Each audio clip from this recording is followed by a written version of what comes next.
ડભોઈમાં પાલિકા દ્વારા ગેરકાયદેસર દબાણો પર લાલા કે જ્યાં આચારસંહિતા હટતા જ પાલિકા તંત્ર એક્શન મોડમાં આવ્યું ત્યારે વિમલ પાર્ક સોસાયટીમાં દબાણો દૂર કરવા કવાયત કે જ્યાં ચીફ ઓફિસર અને પાલિકા પ્રમુખની હાજરીમાં કાર્યવાહી કરવામાં આવી જ્યાં 7 કાચા મકાન અને એક પાકું બાંધકામ દૂર કરવામાં આવ્યું ત્યારે પાલિકાની કામગીરીને પગલે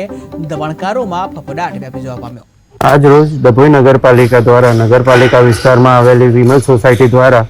જે સ્પોર્ટ્સ કોમ્પ્લેક્સની જગ્યા ઉપર કાયમી તથા હંગામી દબાણો કરેલ હતા તેને દૂર કરવાની કાર્યવાહી હાથ ધરવામાં આવેલ છે,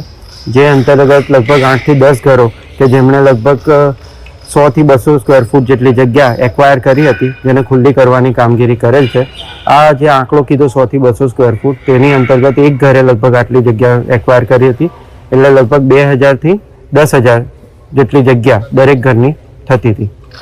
આ સિવાય પણ શહેરના બીજા વિસ્તારોમાં કે જ્યાં આગળ દબાણનો પ્રશ્ન મોટો થયેલ છે તેના માટે પણ અમે આયોજન કરી રહ્યા છે, જેના અંતર્ગત ગઈકાલે પણ એક ડ્રાઈવ કરવામાં આવેલ હતી અને આજે પણ